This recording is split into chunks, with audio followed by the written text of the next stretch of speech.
I'm Ella Mitchell, and our family seemed perfect on paper. Mom worked at the tax service, wearing her position like a badge of honor. She'd come home each evening, briefcase stuffed with papers, talking about promotions and pension plans. Dad worked at the city administration, but his heart wasn't in it. I'd catch him sketching business plans on napkins during dinner. "Think about it, Sarah," he'd say, eyes bright with excitement. "A whole chain of specialty stores. We could." "Stop it, James," Mom would cut him off sharply. "We have stable jobs, good benefits. Why can't you be satisfied with that?" I didn't understand their arguments then. To me, Dad's dreams sounded like fairy tales, full of possibility and adventure. But Mom would always shake her head, her lips pressed into a thin line. Then came that night. I was playing with my dolls when Mom's scream echoed through our house. "What do you mean you took out a loan?" Her voice was shrill, terrifying. "How much?" "Sarah, please, I've done all the research." "Are you insane? Do you want us to end up on the street?" I crept to my bedroom door, peering through the crack. Mom was pacing, her face red with anger. "I won't let you drag me down with you, James, I won't." The next morning, Dad was gone. Mom told me he'd moved to another city to start his business. I didn't understand why he hadn't said goodbye. Weeks turned into months. Dad's business succeeded, I knew, because Mom would stare at the alimony checks with a mixture of anger and disgust. But he never came back, never called, never tried to be part of my life.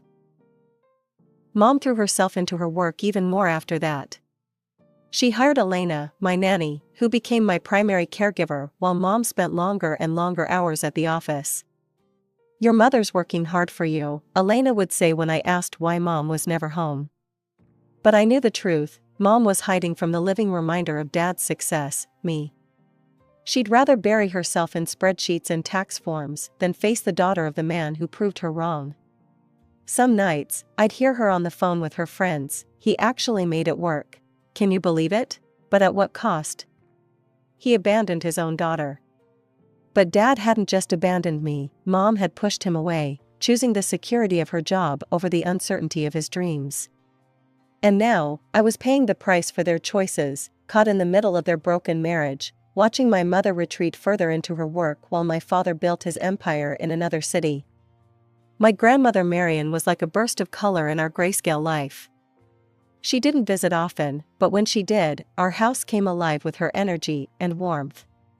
Though these visits usually ended in heated arguments with Mom. "Sarah, look what you've done," Grandma would say, gesturing around our empty feeling house. "James is thriving in his business, and you've torn this family apart for what? Your pride? Don't you dare lecture me about my choices, Mom." Mom would snap back, her voice sharp as broken glass. "Stay out of my life and my decisions." I'd hide in my room during these fights, but I could still hear every word. Sometimes Grandma would come up afterward, her eyes sad but her smile warm. When I turned 7, Grandma started paying for me to attend Riverside Academy, a private school she said would give me better opportunities. Mom didn't object. I think she was just glad to have me out of the house for longer hours. As I grew older, I began to understand why Mom kept me at arm's length. Every time I got excited about a school project or showed initiative in something, I'd catch her watching me with this cold, distant look. I reminded her too much of Dad, the man who'd proved her wrong, who'd succeeded despite her predictions of failure. Mom provided for me materially. I always had clean clothes, good food, and a roof over my head. But there were never any hugs, no kisses goodnight, no I love yous. She spent her free time with friends from work, going on weekend trips and vacations without me. I stayed with Elena, my nanny, or occasionally with Grandma. I thought this was normal. I thought all mothers maintained this professional distance from their children. Until the day I went to my friend Katie's birthday party. The party was in full swing when Katie knocked over her juice. Instead of anger, her mother rushed over with a warm laugh. "Oh, sweetie, are you okay?" She hugged Katie close, kissing her forehead, helping her clean up while they giggled together. I stood frozen, watching this display of casual affection like an anthropologist observing a newly discovered tribe. Katie's mom hugged her just because. She kissed her cheek for no reason. She said, "I love you," without any special occasion prompting it. That night, I lay in bed imagining what it would be like to have a mom who hugged me, who kissed me goodnight, who wanted to spend time with me. I was hopeful when Mom started dating Robert. He'd come over for dinner, always bringing me small gifts, candy, or little toys. He seemed genuinely interested in my school stories, asking questions, and laughing at my jokes. When Mom announced they were getting married, I dared to dream that finally, I might get the family I'd seen at Katie's house. But nothing changed. Mom remained distant with me, even after the wedding. Then came the announcement of her pregnancy. "You're going to have a little sister," Robert told me, grinning widely. "Isn't that exciting?" I was 8 when Sophie was born.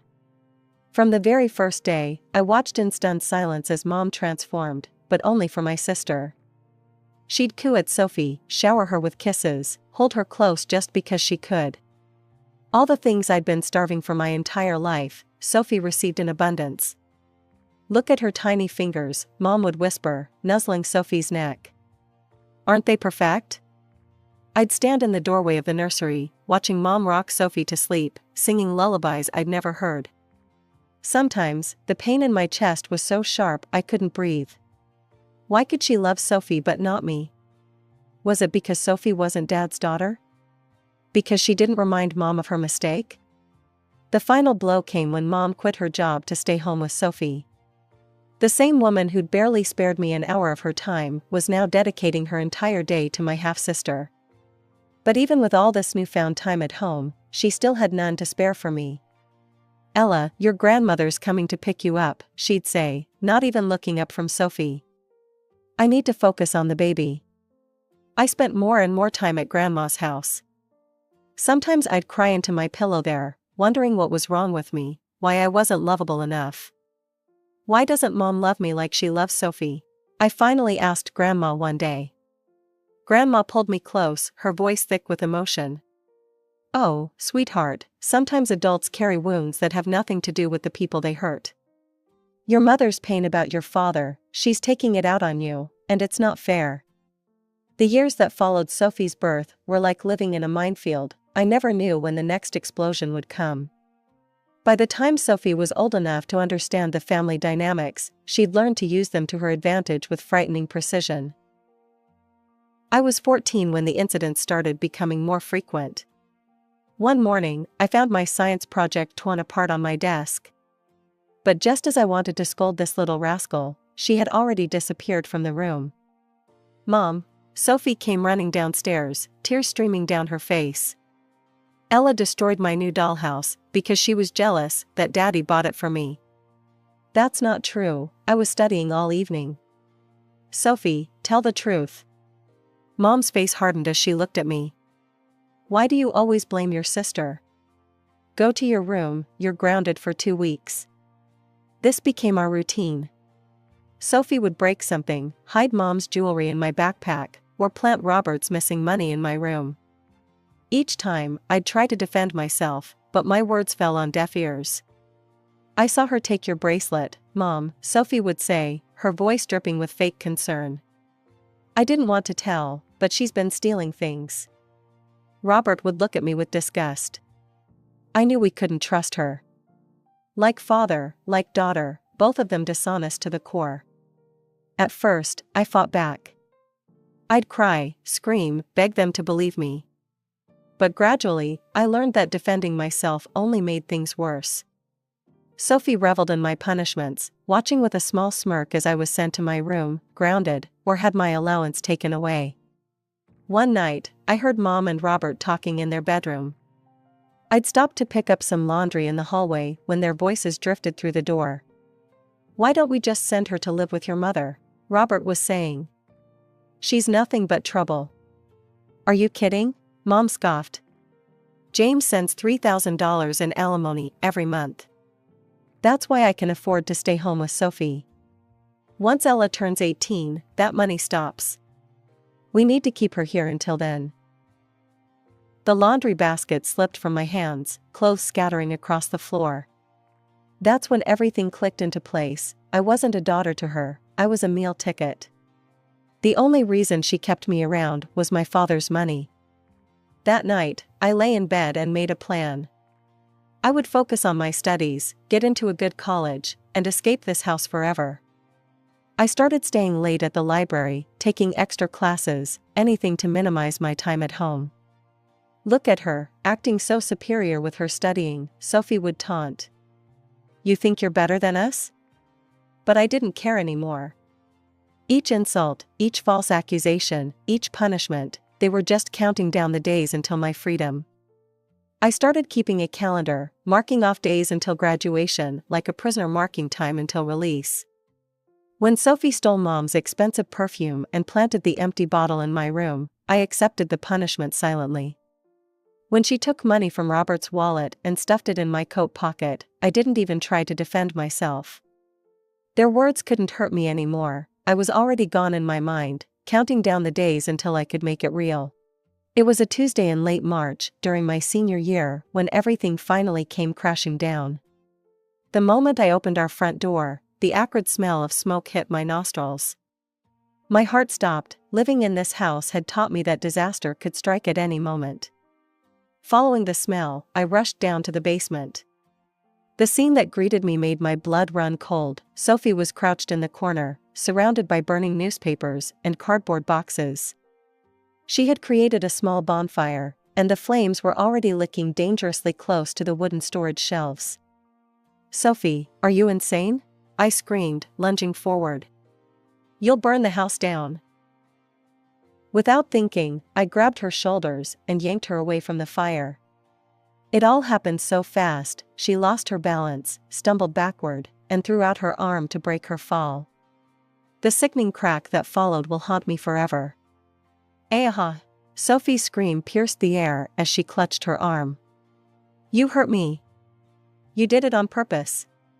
My hands shaking, I pulled out my phone and called Mom while simultaneously trying to stamp out the remaining flames. "Mom, there's been an accident. Sophie's hurt. Please come home now." Everything after that happened in a blur. Mom burst through the door, took one look at Sophie cradling her arm, and rushed her to the hospital without even glancing at me. I sat on the stairs, my clothes still smelling of smoke, waiting for the axe to fall.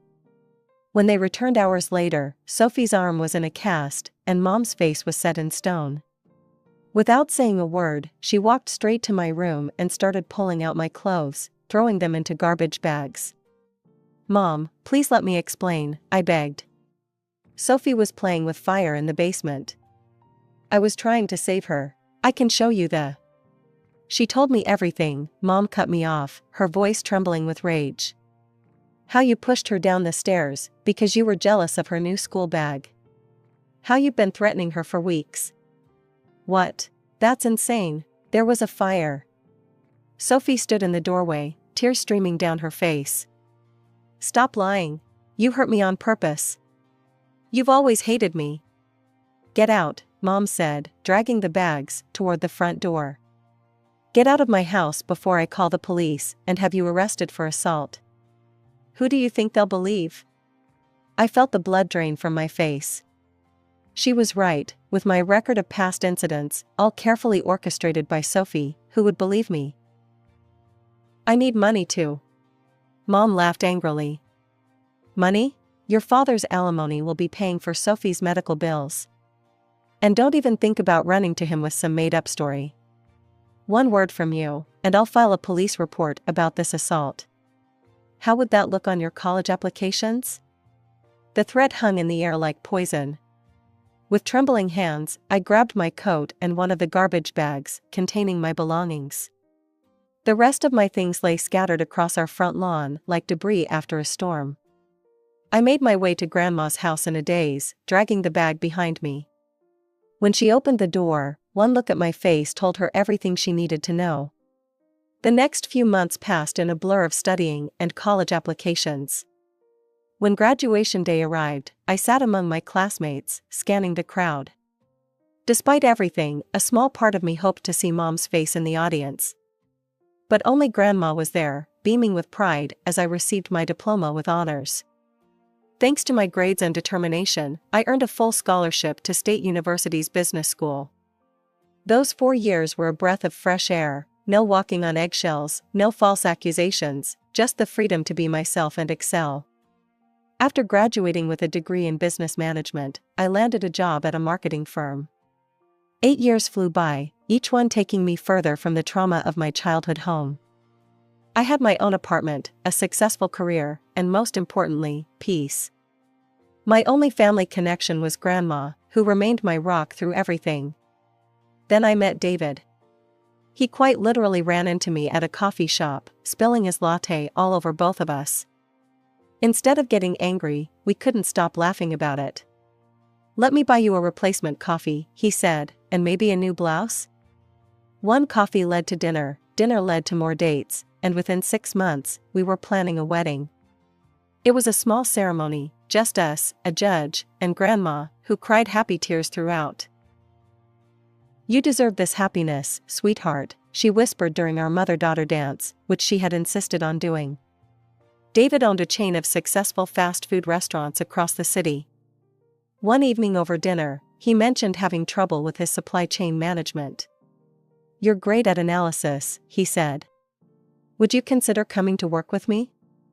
I could use someone I trust to oversee our purchasing."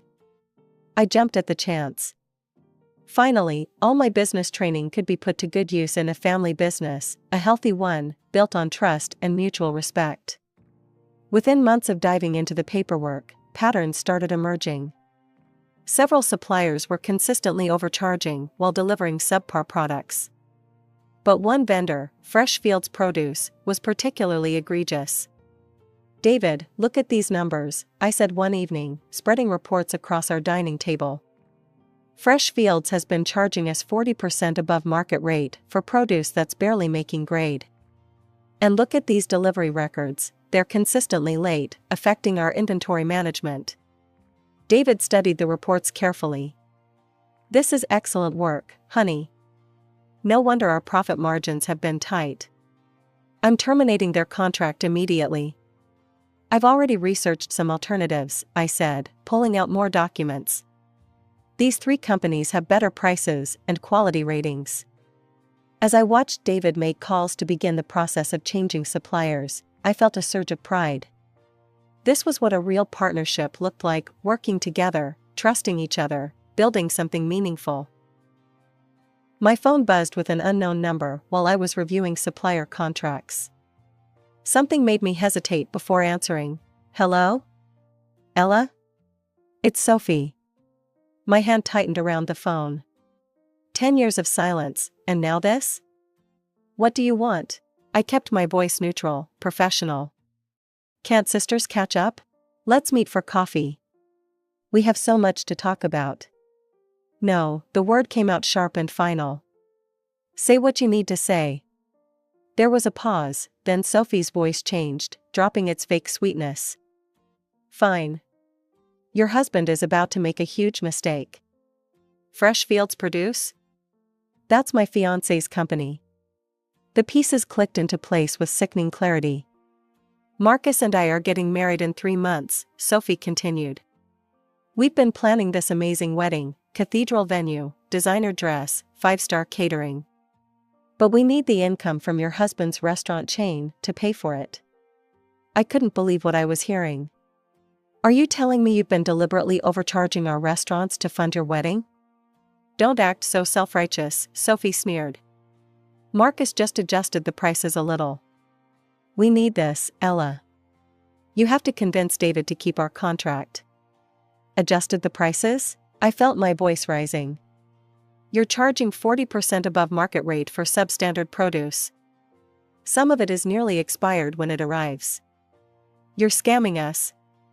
"It's called business, sis. Besides, you owe me. After everything you did." "Everything I did?" I cut her off. "You mean like when you lit a fire in the basement and then got me thrown out of my home? Or all those years you planted stolen items in my room?" "Just talk to David," Sophie demanded. "Tell him to keep our contract, or..." "Or what?" You'll lie about me again? I'm not that scared little girl anymore, Sophie.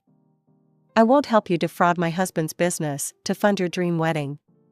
Find another way to pay for your cathedral. You'll regret this, she spat and hung up. 20 minutes later, my phone rang again. Mom. How dare you, she started without preamble. After everything this family has done for you. I actually laughed. Family? What family? The one that framed me for theft? The one that threw me out on the street with garbage bags of clothes? You ungrateful little, your sister is finally happy, finally getting married, and you're trying to ruin it. Where's your loyalty? Loyalty? My voice was steady now, calm. Let's talk about loyalty, Mom. Where was your loyalty when I needed a mother? When Sophie was framing me for theft? When I was sleeping on Grandma's couch because you chose to believe another of Sophie's lies? You broke her arm, Mom shouted. I saved her life. She was playing with fire in the basement, or did you forget that convenient detail? But you never wanted the truth, did you? You just wanted excuses to hate me because I reminded you of Dad. Don't you dare. No, you don't dare, I cut her off. You don't get to demand anything from me. The only family I have is Grandma, who actually loves me. Sophie and her fiancé can find honest ways to pay for their wedding. I won't help them steal from my husband's business. With that, I hung up. That evening, I sat with David in our living room, my hands wrapped around a cup of tea that had long gone cold. I told him everything, about Sophie, her fiancé Marcus, their scheme to fund their lavish wedding through overcharging our restaurants. David listened quietly, his face growing darker with each detail. When I finished, he reached over and took my hands in his. Honey, I'm not just canceling their contract now, I'm making sure every restaurant owner in this city knows exactly what kind of business Fresh Fields Produce runs. Are you sure?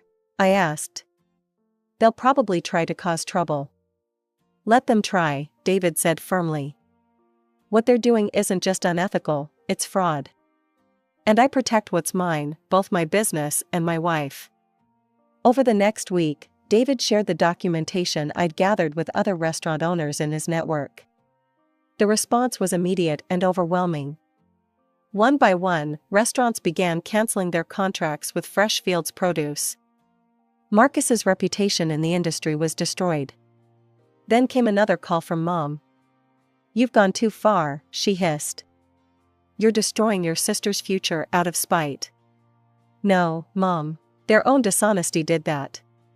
Well, let's see how you like being cut off completely, she threatened. I'm talking to your grandmother tonight. You won't see a penny of inheritance after what you've done. I actually smiled. Go ahead, call Grandma. I already told her everything last week. There was a pause on the other end. That's right, I continued. I told her about Sophie's fiancé's scam, about their attempted blackmail, about your threats. And you know what? She's already updated her will. I'm her sole heir, not that I care about the money. Unlike some people, I can build my own future without scamming others. Mom's response was a string of curses before she hung up. Weeks passed. Through the grapevine, I heard that Sophie's dream wedding had been cancelled. No cathedral, no designer dress, no five-star catering. She and Marcus had a quick ceremony at City Hall instead. Apparently, she blamed me for ruining her special day and destroying her fiancé's business. But I felt nothing but peace. For the first time in my life, I'd stood my ground against their manipulation and won. Their threats had no power over me anymore. Last week, Grandma came over for dinner. As we sat in our garden watching the sunset, she squeezed my hand. You know, Ella, she said, sometimes the family you're born into isn't the family you're meant to have. You've built something beautiful here, a loving marriage, an honest business, a life of integrity. I'm so proud of you. I looked around at my home, my life, everything I'd built despite, or maybe because of, all the challenges they'd thrown at me. Sophie and Mom might blame me for their failures, but I know the truth, their downfall came from their own choices, their own dishonesty, their own cruelty. As for me, I finally have what I always wanted: a real family, built on love, trust, and truth. And nothing they can do will ever take that away from me.